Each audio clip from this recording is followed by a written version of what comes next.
So the center of your emotional range is what you play, right? My website is, have you all seen my website? Okay, so what do you think about the person whose website that is? What does it tell you? She has a great web developer. And his name is Travis, and he's here. He is actually brilliant. I would say just a few power and intelligence. Okay. Are you doing that based on knowing me or the website? I'm saying that based on like just seeing the picture right away. You know, okay. Like, okay. The focus and intensity is, to me, it comes across as intelligent and powerful. Okay. I'm just good. This is good. What else? She's specific. Okay. What else?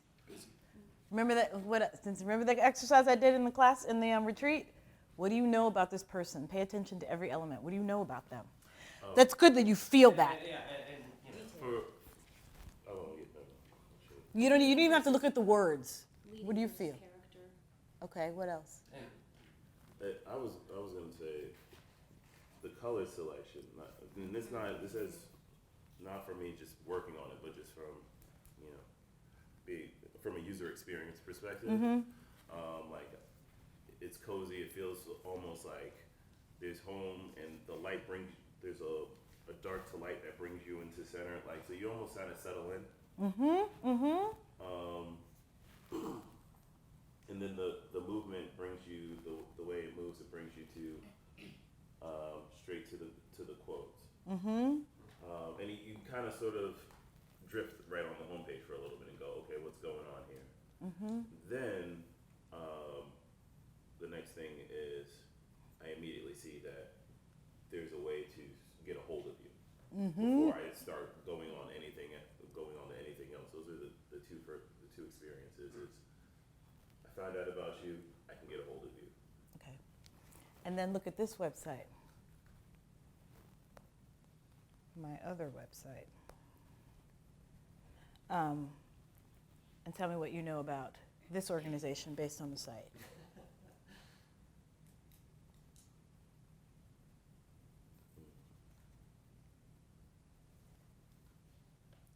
What do you immediately know about this organization? It's a business. That's right. Why? The logo, it's very clean. The color right off the bat tells you. You know, It's gray. the square line. We do business. We're not this person. That's intentional. Okay. This website is not blue. It's very sensible blue. It's just my favorite color. That's why I'm wearing sensible blue today, since you paid your money for some sense. You didn't pay for a bohemian to sit here and talk about Santeria and Wicca and how the universe has centered me. This person might talk to you about that. This person might get new agey and be your guru. And, she's going to play the next door neighbor who's a professor, who's a little kooky, who wears big earrings. It's magenta. It's not blue. Blue says business. Blue says office. Blue says lawyer. Blue says think tank. Magenta says free, powerful, Earth Mother, gold. It's emerald, it's vibrant colors. This is probably a character actor, but a really strong character actor. You don't experience, even without reading anything, just the visual, what you feel from it, you're like, oh, wow, really creative and funky and fun, right? There's another actress who's on Fringe, the light-skinned black girl with the afro. What's her name? I can't think of it now. Her site is genius. Is anybody at IMDb right now? Except for the Flash. That was a genius. The design was good. I want you to look at her. I just look at her website because it tells you something about her, specifically what she's selling, and you can't take your eyes off of her site. What's her name? Is anybody on their iPhone? Can they Google cast of Fringe? Fringe? Oh wait, I'm in it. But, huh? It should give you the cast list. Oh, I'm looking. I don't see it. Oh, duh. What's her name? Jaquisa Nicole. Right? Yeah. Jessica Nicole. Okay. Jessica Nicole. You can Google her on your phone if you want. She has a little problem that we had to fix is your website should be accessible to anybody, anywhere. As an independent film producer, I'm telling you, things get cast from the iPhone. We even did our auditions. The casting director did the auditions. In our set, we had offices donated to us, which we also use as a set. So usually you're in some abandoned floor in an office building, and the people are doing the auditions over there. The crew is doing setup here, and we're shooting the movie over there. She was like, I'm putting it on the phone. And the director was in a car coming back from a commercial shoot, and he's going to cast tomorrow's crew from the iPhone. If your website is in Flash and he can't see it, you're not getting a job. Period. It's a good thing your designer had the foresight for that. And offer an option on your website for your reel. Your reel, your headshot, and your reel should be any place, anytime. If you call me in Germany tomorrow, drunk on the floor, I can email you my headshot, my resume, because it's on Vimeo, it's on Actors Connection, it's in 15,000. It's in my Dropbox, it's in my iPage. I always have access to it. I can send it from my phone. I can send it from an email. I can send it in a document. I can attach a file. You always have to have access to that. And your website, in lieu of having that, should always have that information completely accessible. So nothing on your website should be hard to reach on a phone or a BlackBerry. Somebody should be able to open the documents. So if they're in a program that's not able to be read on a phone, you're in trouble. And are you saying Flash? I just wanted to just make sure. Are you saying Flash Player is not something? It's not. It's not mobile What are friendly. you using? What is that then? That's JavaScript. So you then just talk to your website designer. You go, can this be read anywhere? Okay. So part of why I showed you the website, see, she's in Flash, so we can't see her website at all. That's fucked. She didn't know a good developer. That's fucked. So, So Java's universal, Flash. yeah, and by the time you get this done, something else may be universal. So why I started talking about the center of range and looking at this website is that the colors of my website and the colors of my apartment were chosen to reflect what I sell emotionally. You know that this is what you're buying from April Yvette Thompson right off the bat. So that when casting directors have me in a certain file for a certain type, if they then send the directors to my website, they're going to look at it first and be like, oh, absolutely. I don't even have to bother sending them a headshot. I just send them right here.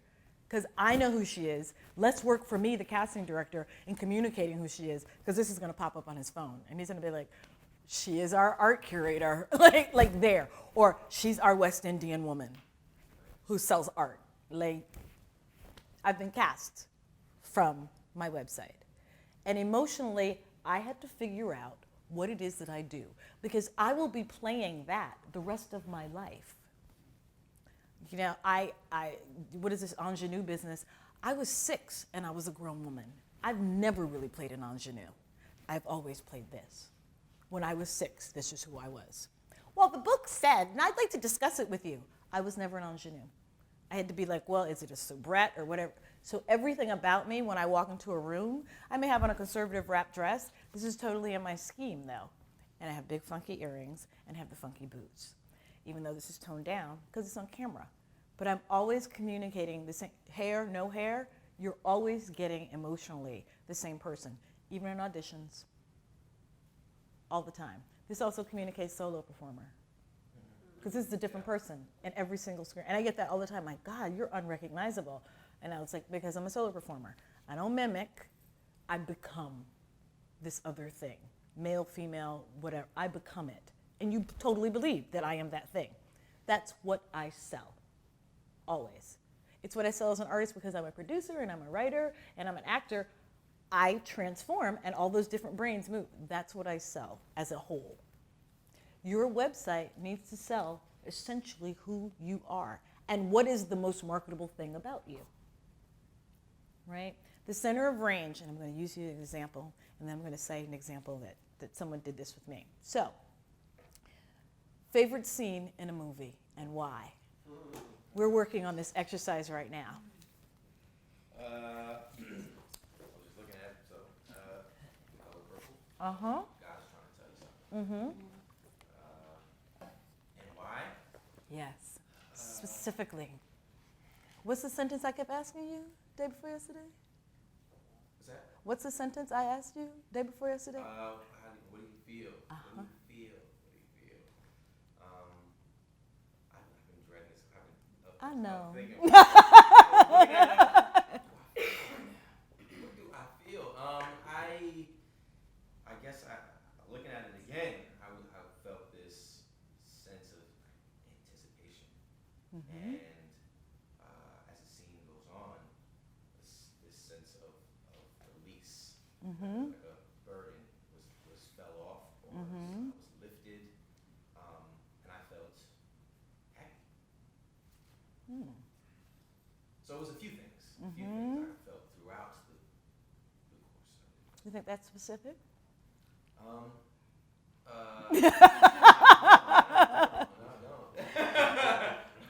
The fifth day that I met with my coach doing this exercise, we finally got to, and because I kept having in my mind, oh, it has to be somebody like me, it has to be that, and I was like, and she was like, no. Something that you saw, that you walked out of, and it changed the way the air enters your body. And you couldn't breathe, you had to share it.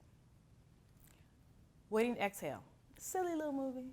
Some of the acting was good, some of it wasn't, whatever. It was fun. I went with my 20 black girlfriends from college. And we're like, wah! We're just glad there's black people on the screen. We're like, we don't care. We're like, ooh, that's a bad actor, she can't act. It was fun. Loretta Devine and Gregory Hines. The very last scene. She is, I took him to school, and then I cleaned the house. You know, I cleaned the house all the time, and I made them collard greens, and then I did this, and he said, I love you. She's like, yeah, because my baby is going away, and I don't even know, I love you. And he said, I love you. And she was like, what? I tell you, I cleaned the house, and then I got to it, and he said, I love you. I didn't even know. She couldn't see herself, so she couldn't see him. I watched that scene. I'm hollering with my friends. I burst into tears. And my friends was like, what? I was like, I don't see myself. I know exactly what she feels like. She couldn't imagine that he loved her. I can play characters who are so amazing. Why wouldn't the whole world love them? They can't imagine anyone loving them. What they do is get it right. They're good girls, they're responsible, they do for the community, they take care of everybody else. They don't see themselves. And everybody around them can be like, you're so amazing. And you're like, I'll just do what I need to do. And it was that moment in which he stopped and made her see herself. She was wiped, she just couldn't stop crying. That was not acting in that moment. That was totally being. Because she goes from, you do? Mm-hmm. Me too, right? I can't watch that. I can't talk about that and that not live in me. So that any role I go to, that is my recurring emotional chord, right? Medea. The first 20 minutes of the play, the director's like, just go in there and cry and just wail. That's the whole first 20, during the half hour, the audiences were at the top of your lungs, screaming. I was like, oh, shit. The first time I realized I didn't see myself. First time I went into a store and my grandfather sent me inside to get his prescription filled, and they kept serving all the Cuban people, which is what they do in Miami, and ignoring me. And I was like 9. I'm still a black kid in the Eckarts. And I was like, I have to, and they walked in front of me, they served everyone. And I was like, my grandfather, and I was like, they don't see me. And then I went, perdón, yo tengo este para mi abuelo. Ay, tú no eres una negrita, tú eres americana. Tú eres americana. Ay, tú hablas español, tú eres cubana, ¿no? Ay, no eres una negrita. She's not black, she's not a little nigger. She's a Cuban, we can speak to her. And I went back out to the car, and I said to my grandfather, who was white, I was like, they wouldn't serve me because I didn't speak Spanish. And he said, you're too black and you're too wonderful. They don't know what to do. And I cried. That was the first time someone didn't see me and I didn't matter. That is a recurring chord, right? I can go into any audition and my spin, Medea, oh, I've given everything and no one sees me. I'm just a bald-headed slave who they can just discard whenever they want. Tears, I could give you 30 minutes of tears every single night, 8 shows a week. And I did. Because that is where I live emotionally. That's a chord for me. When you watch a film, it's not about this exposition of a scene.